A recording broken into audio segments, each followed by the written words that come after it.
आरक्षणाच्या मुद्द्यावरून मराठा आणि ओबीसी संघर्ष सुरू आहे। त्यात आता मंगळवारी ओबीसी आरक्षणासाठी पार पडलेल्या सर्वपक्षीय बैठकीवरून रणकंदन सुरू झालंय। मंगळवारी सह्याद्री अतिथीगृहात सर्वपक्षीय बैठकीचं आयोजन करण्यात आलं होतं। मात्र सरकारनं सभागृहात भूमिका मांडावी असं म्हणत विरोधकांनी बैठकीकडे पाठ फिरवली। यावरून विधानसभेत सत्ताधाऱ्यांनी गोंधळ घातला। यावर विरोधी पक्षनेते उत्तर देत असताना सत्ताधाऱ्यांनी वेलमध्ये उतरून गदारोळ केला की विरोधकांना फक्त राजकारण करायचं आहे, त्यांचा पर्दाफाश झालेला आहे, त्यांना जाती जातीमध्ये तेढ निर्माण करायचं आहे। सभागृहाच्या बाहेर असा कोणीतरी बोलवता धनी आहे, तो सांगतो मराठा आरक्षणाच्या विषयात बैठकीला तुम्ही जाऊ नका, असा कोण यांचा बोलवता धनी आहे। आणि पाणी नाकात तोंडात घुसल्यानंतर त्यांची आठवण झाली अध्यक्ष महोदय। सत्ताधाऱ्यांनी वेलमध्ये येऊन गोंधळ घातल्यानंतर विरोधकांनीही वेलमध्ये येत घोषणाबाजी केली। या गोंधळामुळे सभागृहाचं कामकाज काही काळ स्थगित करण्यात आलं। राज्य विधिमंडळाच्या पावसाळी अधिवेशनातील बुधवारचा दिवस वादळी ठरला। सभागृहात कामकाजाला सुरुवात झाल्यानंतर पहिल्यांदा विधानसभेत सत्ताधारी आमदारांनी मराठा आरक्षणाच्या मुद्द्यावरून विरोधकांना घेरण्याचा प्रयत्न केला। सत्ताधाऱ्यांच्या आरोपानंतर विरोधक सुद्धा आक्रमक झाले। विधानसभेतील गोंधळानंतर विधान परिषदेतही विरोधकांनी ओबीसी आरक्षणाचा मुद्दा उपस्थित केला। ओबीसी आणि मराठा आरक्षणाची बैठक विधिमंडळात का घेतली नाही असा सवाल विरोधकांनी उपस्थित केला। त्यावर ओबीसी मराठा आरक्षणाच्या अनुषंगानं आयोजित केलेल्या बैठकीला उपस्थित न राहिल्यानं सत्ताधाऱ्यांकडून जोरदार गोंधळ घालण्यात आला। उत्तम मावशीचं प्रेम आरक्षणाच्या संदर्भात जे काहींच्या मनात होतं ते काल एक्सपोज सभापती महोदय झालेत। ही परिस्थिती हाताबाहेर जात असल्याचं पाहून उपसभापती नीलम गोरेंनी विधान परिषदेच्या सभागृहात मार्शल्सना पाचारण केलं। काय चाललंय? मार्शल्स बोलवा, तुम्ही नाव आधी पाहिजे, एक फुटापर्यंत सोडा एकमेकांमध्ये। याच गोंधळात उपसभापती नीलम गोरे यांच्याकडून पुरवण्या मागण्या मंजूर करत कामकाज रेटण्याचा प्रयत्न झाला। मात्र विरोधकांनी सभागृह डोक्यावर घेतल्यानं सभागृहाचं कामकाज दिवसभरासाठी तहकूब करण्यात आलं। ओबीसी आणि मराठा आरक्षणावरून विधानसभा आणि विधान परिषद या दोन्ही सभागृहांमध्ये सत्ताधारी आणि विरोधकांमध्ये जोरदार खडाजंगी पाहायला मिळाली। यातच आरक्षणाचा प्रश्न सोडवता येत नसेल तर सरकारमधून बाहेर पडा असं आव्हान काँग्रेसचे विरोधी पक्षनेते विजय वडेट्टीवारांनी दिलं। सरकार दोन्ही समाजांना झुंजवत असल्याचा आरोप वडेट्टीवारांनी केला। आरक्षणाचा प्रश्न सोडवण्याची राज्य सरकारची इच्छाशक्ती नाही असा आरोप विरोधी पक्षनेते विजय वडेट्टीवारांनी केलाय। न्याय देण्याच्या भूमिकेतून जी भूमिका सरकार म्हणून करायला पाहिजे ती न करता दोनही समाजाला झुंजवत ठेवण्याचं काम सरकारने केलेलं आहे। सरकार मराठा आणि ओबीसींचे प्रश्न का सोडवत नाही असा थेट सवाल वडेट्टीवारांनी विचारला। जी आणि उपायची जबाबदार आम्हाला धरायचं, सत्ता यांच्या हातात, 200च्या पलीकडे आमदार, आणि आम्हाला म्हणतात की ह्यांनी यांच्यामुळे ते होत नाही, तुमच्या काही हाताला लकवा मारलाय, तुमची पेन चालत नाही। छगन भुजबळांच्या भूमिकेवर सुद्धा वडेट्टीवारांनी सवाल उपस्थित केला। अब जंग लगी है तलवार को, उसको धार लगानी होगी। वाद वाढवण्याचा आहे की वाद मिटवण्याचा यांचा भुजबळांचा प्रयत्न होता, म्हणजे तलवार कोणाच्या विरुद्ध काढायचा यांचा। आरक्षणाचा प्रश्न सोडवता येत नसेल तर सरकारनं सत्तेतून बाहेर पडावं असंही वडेट्टीवार म्हणाले। सत्ताधारी विरोधक यानं मराठा आरक्षणाचं गांभीर्य नसल्याची टीका मनोज जरांगेंनी केली। महाविकास आघाडी आणि महायुती सत्ताधारी आणि विरोधकांना या मुद्द्यावरून आम्ही राजकीय पोळी भाजू देणार नाही असा इशारा जरांगेंनी दिला। आरक्षणाच्या प्रश्नावरून जरांगेंनी भुजबळांवर निशाणा साधला। जरांगे यांची शांतता रॅली धाराशिवमध्ये दाखल झाली। आरक्षणाबाबत सरकारनं बोलवलेल्या बैठकीत सगळ्या सोयऱ्यांच्या अंमलबजावणीला ओबीसी नेत्यांनी विरोध केल्याचं कळतंय। त्यावर जरांगे पाटलांनी आपली प्रतिक्रिया दिली आहे। त्यांचा आम्ही विरोधच जाहीर धरलेला आहे, ते कधीच पॉझिटिव्ह होतील अशी आम्हाला आशाच नाही। ओबीसीचे नेते विरोधच करणार। सत्ताधारी आणि विरोधकांना या मुद्द्यावरून आम्ही राजकीय पोळी भाजू देणार नाही असा इशारा जरांगे पाटील यांनी दिलाय। तुमच्या दोघांचं जरी स्वप्न असलं महायुतीचं आणि महाविकास आघाडीचं, आणि तुम्हाला दोघाला जरी आमच्या जीवावर पोळ्या भाजायच्या असल्या, महाराष्ट्र पेटता राहणार नाही, ओबीसीत मराठ्यात वाद कधीच होणार नाही। छगन भुजबळांना आपल्या विरोधात सरकारनं उभं केल्याचा आरोप जरांगे पाटलांनी केला। मी जाहीर बोलतोय, सरकारनंच त्याला बळ दिलंय, कारण त्याला सत्तेत घेऊन त्याला मंत्रिपद दिलं, त्यामुळे तो गैरवापर करायला लागला. मराठा समाजाच्या आरक्षणावर ठाम असल्याचं मनोज जरांगे पाटील यांनी स्पष्ट केलं. मराठा आरक्षणाबाबत येत्या 13 तारखेचा अल्टिमेटम जरांगे पाटील यांनी सरकारला दिलाय. वरळी हिट अँड रन प्रकरणातील मुख्य आरोपी मिहीर शाह अपघातानंतर सलग 2 दिवस पोलिसांना चकवा देत फिरत होता. अखेर मंगळवारी त्याला जेरबंद करण्यात पोलिसांना यश आलं. अटकेच्या नंतर आरोपीला पोलिसांनी आज कोर्टात हजर केलं. पोलिसांनी आरोपीला कोर्टात हजर केलं तेव्हा सरकारी वकील आणि आरोपीचे वकील यांच्यात जोरदार खडाजंगी झाली. दोन्ही बाजूनं जोरदार युक्तिवाद करण्यात आला. आरोपी मिहीरनं कारमध्येच केस कापले असून दाढी काढली. आरोपीनं अपघातानंतर कारची नंबर प्लेट कुठे टाकली याचा शोध घ्यायचा आहे. अपघातानंतर आरोपीनं कुणाकुणाला संपर्क केला त्याचा तपास करायचा आहे. आरोपीला कोणीतरी मदत केलेली असून त्याचीही माहिती घ्यायची आहे असा युक्तिवाद सरकारी वकिलांनी केला. तर कारनं समोरून धडक दिली होती तेव्हा नंबर प्लेट तुटून खाली पडली होती. यांनी फक्त ती उचलून कारमध्ये ठेवली.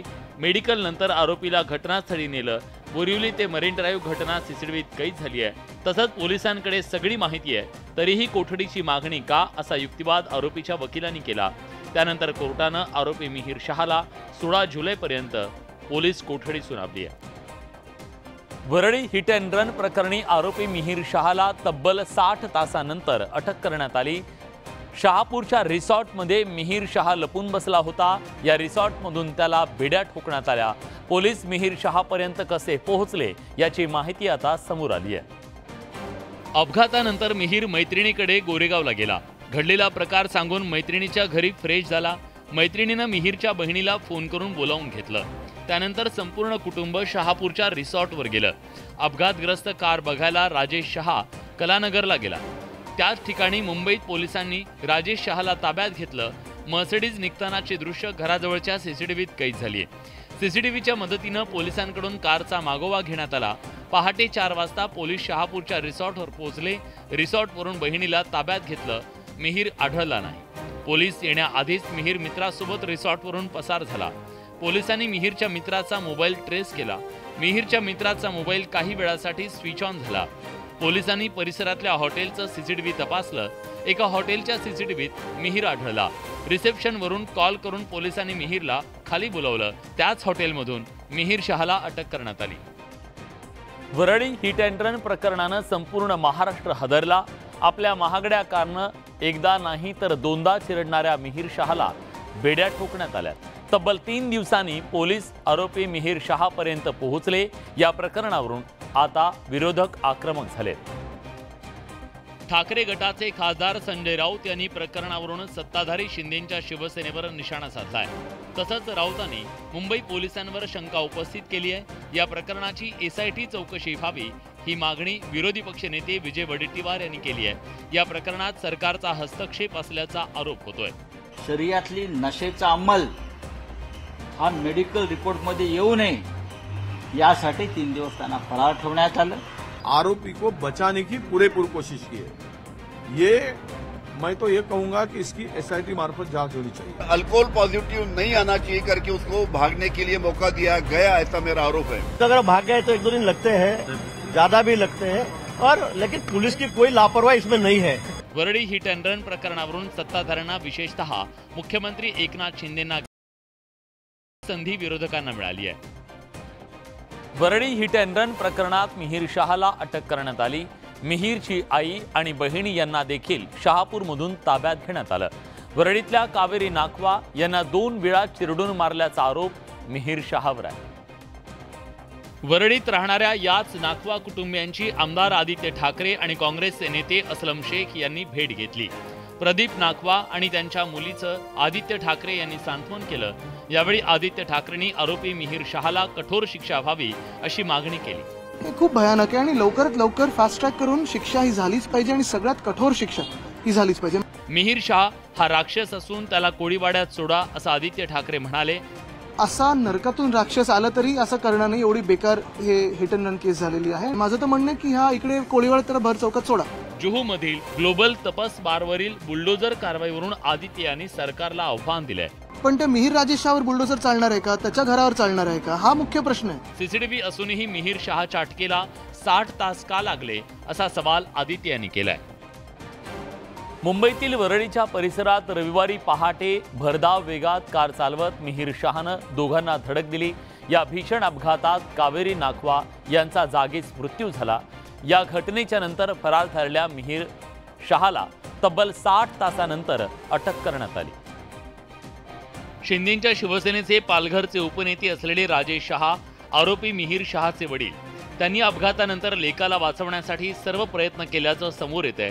तसंच अपघातग्रस्त कारवरही पक्षचिन्ह होतं, जे हटवण्याचा प्रयत्न झाला होता। वरळीतल्या या हिट अँड रन प्रकरणावरून ठाकरे गटाचे खासदार संजय राऊत यांनी गंभीर आरोप केलाय। राजेश शहा यांचे अंडरवर्ल्डशी संबंध असल्याचा आरोप राऊतांनी केला। विरोधक आक्रमक झालेले असताना शिंदेंच्या शिवसेनेकडून राजेश शहा यांची उपनेते पदावरून हकालपट्टी करण्यात आली आहे। ये लड़के का जो बाप है, ये मुख्यमंत्री का खास आदमी कैसे बना, जिसका संबंध अंडरवर्ल्ड से सीधा है। पार्टी से निकालना, इससे जो गुनाहगार है उसके ऊपर कार्रवाई करना, इसको प्राथमिकता देनी चाहिए, उसको प्रायोरिटी देना है, ये पॉलिटिक्स करना है। या प्रकरणी पीडित कुटुंबाला 10 लाखाच्या मदतीची घोषणा मुख्यमंत्री एकनाथ शिंदेंनी केली आहे। मात्र वरळीतल्या हिट अँड रन प्रकरणावरून राजकारण तापल्याचं या निमित्तानं पाहायला मिळतंय। पुण्यातील कल्याणीनगर हिट अँड रन प्रकरणानंतर पुण्यातल्या पब संस्कृतीची चर्चा सुरू झाली। यानंतर पुण्यातल्या अनधिकृत पब आणि बार विरोधात पुणे महानगरपालिकेनं हातोडा चालवला होता। या कारवाईची राज्यभरात चर्चा झाली होती। पुण्यानंतर मुंबईतही बारच्या अनधिकृत बांधकामाविरोधात पालिकेनं कारवाईचा हातोडा टाकला। जुहू भागातल्या व्हॉइस ग्लोबल तपस बारच्या अनधिकृत बांधकामावर पालिकेनं कारवाई केली। पालिकेच्या पथकानं अनधिकृत बांधकाम तोडून टाकलं। विशेष म्हणजे याच व्हॉइस ग्लोबल तपस वरळीतल्या हिट अँड रन प्रकरणातला आरोपी मिहीर शहानं अपघातापूर्वी मित्रांसोबत पार्टी केली होती। या पार्टीनंतर तो वरळीला गेला, त्यानंतर अपघाताची घटना घडली। दरम्यान पालिकेनं व्हॉइस ग्लोबल तपस बारवर कारवाईचा हातोडा उगारला असला तरी यापूर्वी पालिकेनं कडे कानाडोळा का केला? एखादी घटना घडल्यानंतर पालिका कारवाई करणार का? असे एक ना अनेक प्रश्न उपस्थित केले जात आहेत। कोकण आणि तळकोकण जोरदार पाऊस सुरू आहे। या पावसामुळे कोकणातील जनजीवन विस्कळीत झालंय। तसंच या पावसाचा फटका कोकण रेल्वेला सुद्धा बसलाय। मुसळधार कोकण रेल्वेची ही वाट अडवली। कोकण रेल्वे मार्गावरील पेडणे बोगद्यात मोठ्या प्रमाणात चिखल साचल्यानं याचा परिणाम रेल्वे सेवेवर झाला। कोकण रेल्वे प्रशासनाकडून मोठ्या प्रमाणात बोगद्यातला चिखल बाजूला करून पिशवीत भरून ट्रेनच्या माध्यमातून बाहेर तर मी आता आहे या पेडणे बोगद्यामध्ये आणि या पेडणे बोगद्यामधील या ठिकाणी जर बघितला हाच तो स्पॉट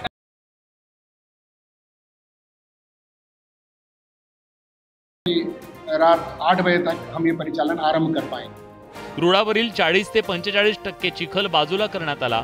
बोगद्यात चिखल झाल्यानं कोकण रेल्वे ठप्प झाली। परिणामी या एक्सप्रेस गाड्या रद्द करण्यात आल्या तर रेल्वे गाड्यांचे मार्ग बदलण्यात आले। मराठवाड्यातील 3 आणि विदर्भातील 1 जिल्हा भूकंपाच्या धक्क्यानं हादरला। या धरणीकंपामुळे ग्रामस्थांमध्ये भीतीचं वातावरण पसरलं। या भूकंपाच्या धक्क्यामुळे कुठलीही जीवितहानी झालेली नाही। मराठवाड्यातील परभणी, हिंगोली, नांदेड, विदर्भातील वाशिम जिल्ह्यात भूकंपाचे हादरे जाणवले। हिंगोलीत सकाळी 7:15च्या सुमारास सर्वदूर भूकंपाचा धक्का जाणवला। हिंगोलीतल्या 5ही तालुक्यात भूकंपाचा धक्का जाणवल्यानं ग्रामस्थांमध्ये भीतीचं वातावरण निर्माण झालं। अचानकपणे जमीन हादरल्यानं अनेक ठिकाणी ग्रामस्थ भयभीत होऊन घराबाहेर पडले। हिंगोलीत 4.5 रिश्टर स्केल तर परभणीत 4.2 रिश्टर स्केल इतकी भूकंपाची तीव्रता होती। तर त्या कॅबिनमध्ये असताना एकदम पायाखालच्या असं धडधड वाजलं। दोनदा हल्लं तर सगळे माणसं घाबरून बाहेर पळाले, खालचे पत्रा हल्ले। आवाज आला, अशी जमीन हादरली, घुम असा आवाज आला। घरामध्ये जे लेकर बाळ होते ते घेऊन मी रोडवर आलो। तर प्रथमदर्शनी तर आमच्या समोर अद्याप काही मनुष्यहानी किंवा वित्तहानी झाल्याची माहिती नाहीये। मराठवाड्यालगत असलेल्या वाशिमसह रिसोड तालुक्यातील काही भागात भूकंपाचे तीव्र धक्के जाणवले। वाशिममधील अनेक गावात जमीन हादरल्यानं ग्रामस्थ भयभीत होऊन घराबाहेर आले। मान्सून सुरू झाल्यापासून भारताच्या अनेक भागांमध्ये पूरसदृश्य परिस्थिती निर्माण झाली। मंगळवारी उत्तराखंडमधल्या चमोली इथं मोठ्या प्रमाणात भूस्खलन झाल्याचं बद्रीनाथ राष्ट्रीय महामार्ग बंद झाला। दरम्यान या थरारक घटनेचा व्हिडिओ समोर आलाय। पाताळगंगा इथल्या बद्रीनाथ राष्ट्रीय महामार्गावरील लंगसी बोगद्याजवळ ही भूस्खलनाची घटना घडली। भूस्खलनाचा व्हिडिओ अतिशय धक्कादायक आहे। डोंगराचा भला मोठा भाग तुटून महामार्गावर कोसळत असल्याचा व्हिडिओ समोर आला। व्हिडिओत डोंगराचा मोठा भाग तुटून खाली कोसळतोय। रस्त्याचा मोठा भाग त्याच्या कचाट्यात आला। भूस्खलनानंतर रस्त्यावर मोठमोठे दगड आणि धूळ पसरली।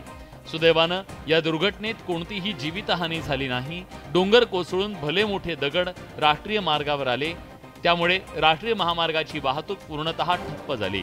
स्थानिक प्रशासनाच्या नुसार रस्ता पूर्ववत होण्यासाठी बराच वेळ लागू शकतो। अशातच यात्रेकरूंना जागीच थांबण्याचा सल्ला प्रशासनाने दिलाय। महाराष्ट्रात पुन्हा एकदा राजकीय हॉटेलवारीला सुरुवात झाली आहे। विधान परिषद निवडणुकीच्या तोंडावर आमदारांची फोडाफोडी टाळण्यासाठी महायुतीच्या आमदारांची सोय 5 स्टार हॉटेलमध्ये करण्यात आली आहे। महायुतीतील सर्वात मोठा पक्ष असलेल्या भाजप आमदारांना कप परेडमधल्या ताज प्रेसिडेंट हॉटेलमध्ये ठेवण्यात येणार आहे, तर अजित पवारांच्या राष्ट्रवादीच्या आमदारांचा मुक्काम अंधेरीतल्या द ललित हॉटेलमध्ये असणार आहे। तर शिंदेच्या शिवसेनेच्या आमदारांचं वास्तव्य वांद्रे पश्चिमेला असलेल्या ताजलँड्स या हॉटेलमध्ये असणार आहे। विरोधकांनी त्यावरून सत्ताधाऱ्यांवर निशाणा साधलाय। आपापले आमदार त्यांना सांभाळावे लागतात अलीकडच्या काळामध्ये, पण क्रॉस वोटिंग होण्याची भीती सगळ्यात जास्त माझ्या माहितीप्रमाणे सत्ताधारी पक्षाने ठरवलेले ध्येय धोरण यानुसारच आम्ही आमचं काम करतो। कोण काय करतं याची चिंता आम्हाला नाही।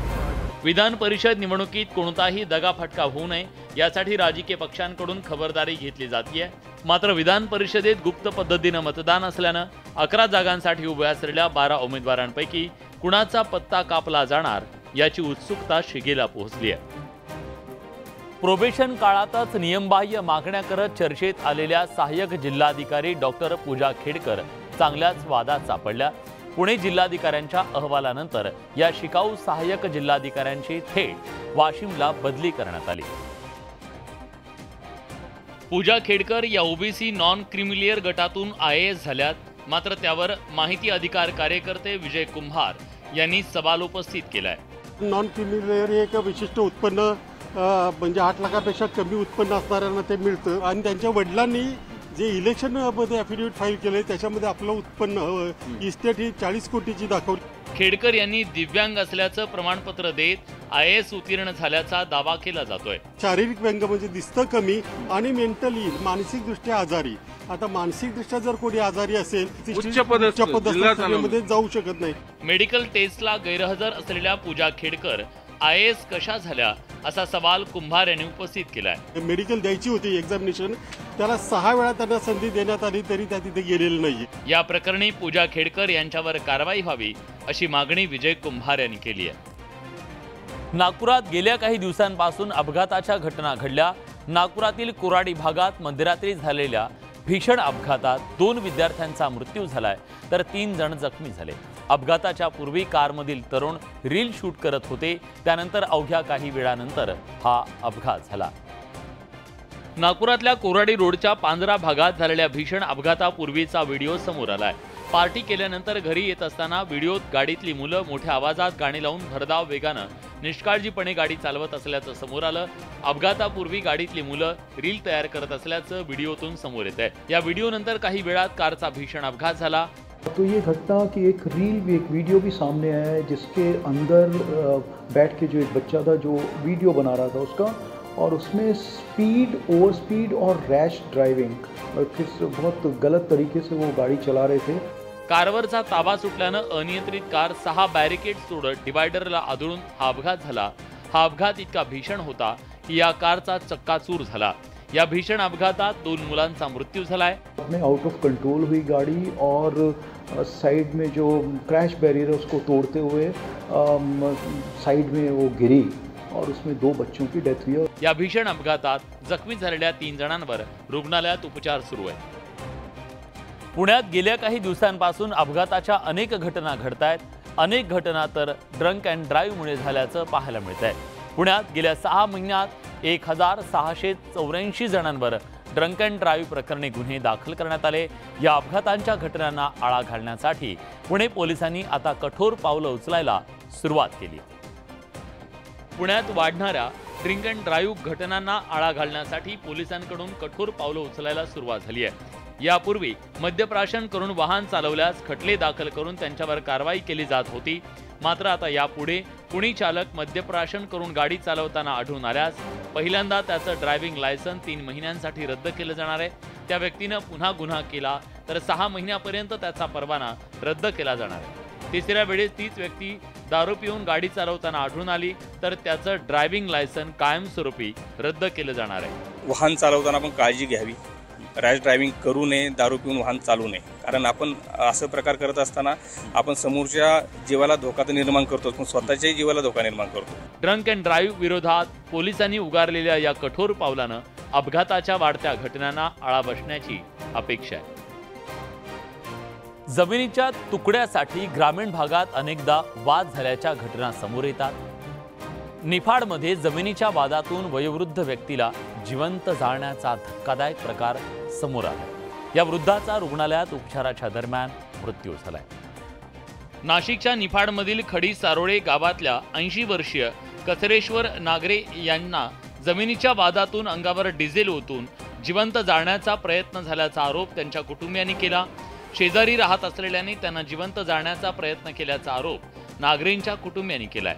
95% भाजलेल्या नागरे यांचा रुग्णालयात उपचाराच्या दरम्यान मृत्यू झाला। त्यांनी एकांताचा फायदा घेतला आणि जीवे मारण्याच्या उद्देशाने त्यांच्यावरती डिझेल सदृश काहीतरी वस्तू फेकून त्यांना मारण्याचा प्रयत्न केला आणि तिथून त्यांनी पळ काढला। या घटनेमुळे निफाडमध्ये एकच खळबळ उडाली आहे। या प्रकरणातल्या आरोपींना अटक करण्याची मागणी नागरेंच्या कुटुंबियांनी केली आहे। आषाढी वारीसाठी वारकऱ्यांची पावलं पंढरपूरकडे मार्गक्रमण करतायत। इंदापुरात तुकोबरायांच्या पालखीचं दुसरं गोल रिंगण पार पडलं। वारकऱ्यांनी आणि भाविकांनी याची देही याची डोळा हा अनुपम्य रिंगण सोहळा अनुभवला।